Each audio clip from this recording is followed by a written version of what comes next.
Qureshi TV के मुअज़्ज़िज़ दोस्तों, मैं हूं फरहान कुरैशी और आप तमाम देखने और सुनने वालों को अस्सलाम वालेकुम।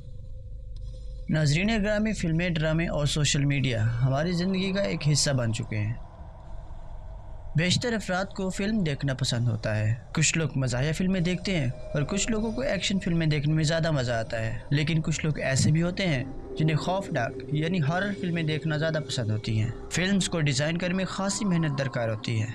अमूमी तौर पर मूवीज़ सिर्फ मुसन्निफ़ के ख़यालात पर मबनी होती हैं, लेकिन हॉरर फिल्मों में बिल्कुल भी ऐसा नहीं होता, क्योंकि दूसरी फिल्मों की तरह हॉरर फिल्में मुसन्निफ़ के ख़यालात पर मबनी नहीं होती, बल्कि इनमें से कुछ हकीकी वाक़यात पर भी बनाई जाती हैं। और आज की इस वीडियो में हम आपको ऐसी ही कुछ फिल्मों के बारे में बताएंगे जो हकीकी और पुरअसरार और पुरअसेब वाक़यात पर बनाई गई हैं। इससे कबल कि हम इस खौफ की वादी में कदम रखने की जसारत करें, चैनल पर नए आने वाले दोस्तों के लिए दरख्वास्त है कि पहले इस YouTube के मुनफरिद चैनल कुरैशी टीवी को सब्सक्राइब कर लें और साथ मौजूद घंटी के बटन को भी दबा दें, ताकि इल्मी, अदबी और तारीखी वीडियोज़ की नोटिफिकेशन आप तक पहुँचती रहें। नीज़ हमारी हौसला अफजाई के लिए हमारी वीडियोज़ को लाइक ज़रूर किया कीजिए, ताकि दिलचस्प वीडियोज़ का तसलसल बरकरार रखा जाए। तो आइए चलते हैं आज की इस पुरअसरार वीडियो की जानिब। नाज़रीन मोहतरम, हॉलीवुड में कई तरह की हॉरर फिल्में अब तक बनाई गई हैं, मगर इट नामी मूवी उन तमाम मूवीज़ में सबसे ज़्यादा खौफनाक तस्वर की जाती है। इसके अलावा इट 2017 की सबसे ज़्यादा देखी जाने वाली मूवी भी है। इस फिल्म में पेरीवाइज नाम का एक जोकर होता है, जो लोगों को, ख़ासतौर पर बच्चों को, कई तरह की अच्छी चीज़ों का लालच देकर अपने पास बुलाता है और फिर उनका शिकार कर लेता है। स्टीफन किंग अमेरिका के बहुत ही मशहूर एक हॉरर और सुपर नेशनल मुसन्निफ़ हैं, जिन्होंने एक हकीकी वाक़े से मुतासिर होकर इट फिल्म लिखी।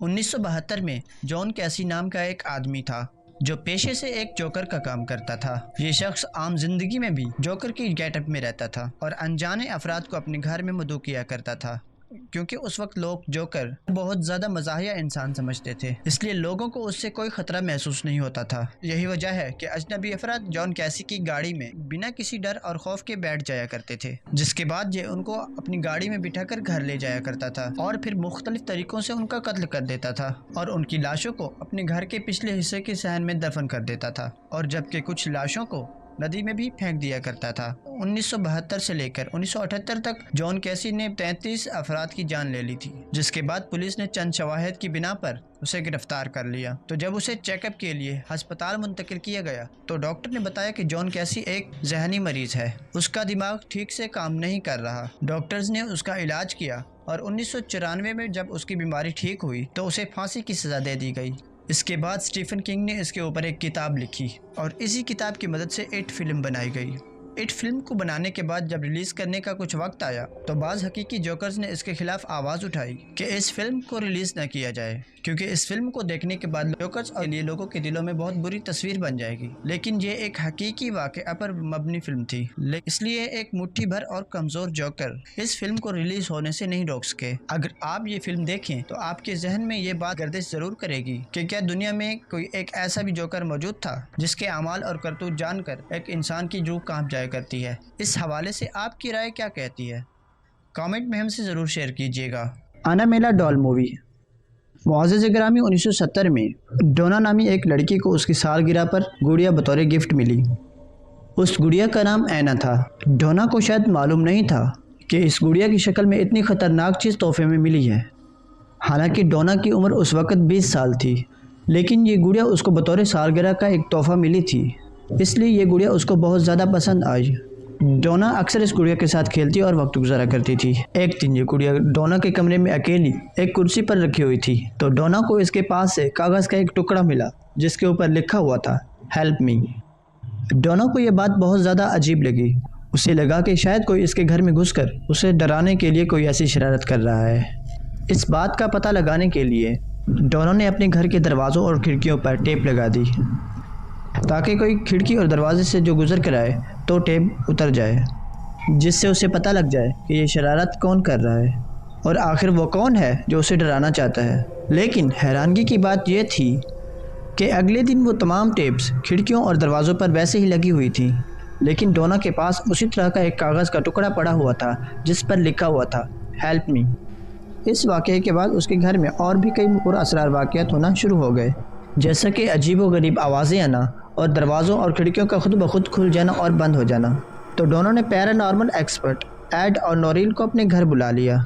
ये दोनों काफ़ी देर तक उस गुड़िया को देखते रहे और इस सारे मामले को समझने की कोशिश की गई। उन्होंने डोना से कहा कि इस गुड़िया पर शैतान का कब्जा है। ये सुनकर डोना ने एक जादूगर को बुला लिया जिसने उस गुड़िया पर कुछ मंत्र पढ़े और सब ने मिलकर ये फैसला किया कि इस गुड़िया को किसी म्यूज़ियम में बाहिफाजत रखवा दिया जाए।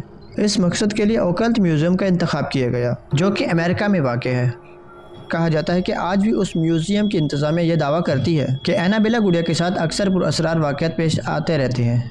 अगर आपने भी एनाबेला फ़िल्म देखी है तो आपको ये पता होगा कि उस फिल्म के आगाज़ में एक छोटा सा नोट लिखा होता है कि ये फ़िल्म एक असली वाक़े की नकल बनाई गई है। हकीकत में चाहे ये दुनिया एनाबेला फ़िल्म में दिखाई गई दुनिया से बिल्कुल मुख्तलिफ हो, लेकिन ये फ़िल्म एक सच्ची कहानी पर फिल्माई गई है।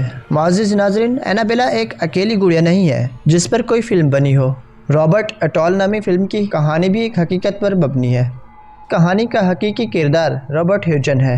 रॉबर्ट ह्यूजन को उसके घर में काम करने वाली एक खातून ने उसे एक गुड़िया बतौर तोहफा दी थी। यूजीन ने उस गुड़िया का नाम रॉबर्ट रखा।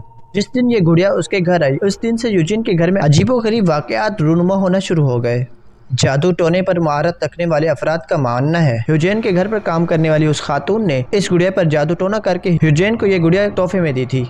यूजीन जब अपने कमरे में अकेला होता तो उसके साथ किसी और की आवाज़ें भी सुनाई दी जाने लगीं और उसके बारे में जब यूजीन से पूछा जाता था तो वो कहता कि वो रॉबर्ट से बात कर रहा था। इसके बाद भी यूजीन अगर कोई गलती या गुस्सा करता था तो वो कहता कि उसने बिल्कुल भी कुछ ऐसा नहीं किया बल्कि रॉबर्ट ने ऐसा किया था। यहाँ तक कि उन्होंने इस गुड़िया को अपने घर में घूमते फिरते भी देखा है। पिछले 100 सालों में रॉबर्ट नामी इस गुड़िया के कई मालिकान रह चुके हैं और उन सभी का कहना है कि रॉबर्ट में कोई अजीब बात ज़रूर है। इस पर शायद किसी ने काला जादू किया है या फिर इस पर किसी बुरी रूह का साया है। मुतअद्दिद वाक़यात के बाद इस गुड़िया को माल्टिलो म्यूज़ियम में बाहिफाजत रख दिया गया है। यहाँ भी अगर कोई रॉबर्ट के बहुत करीब आकर इसकी तस्वीर लेने की कोशिश करता है, अचानक मोबाइल का कैमरा थोड़ी देर के लिए ख़राब हो जाता है। रॉबर्ट नामी इस गुड़िया पर एक फ़िल्म भी बनाई गई है जिसका नाम the curse of Robert atoll है। ये फिल्म मुकम्मल तौर पर रॉबर्ट नामी उस गुड़िया पर बनी गई है जिसकी कहानी हकीकी है। डिलीवर अस फ्रॉम इवो। नाज़रीन ग्रामी, अब हम आपको जिस आदमी के बारे में बताने जा रहे हैं वो पहले तो एक पुलिस ऑफिसर था, लेकिन बाद में वो एक पादरी का स्टूडेंट बन गया और उस शख्स ने भूतों और जादुओं जैसी गैर मामूली बातों के बारे में जानना शुरू कर दिया। उस पुलिस ऑफिसर की ज़िंदगी पर एक फ़िल्म भी बनाई गई है जिसका नाम डिलीवर अस फ्रॉम इविल है।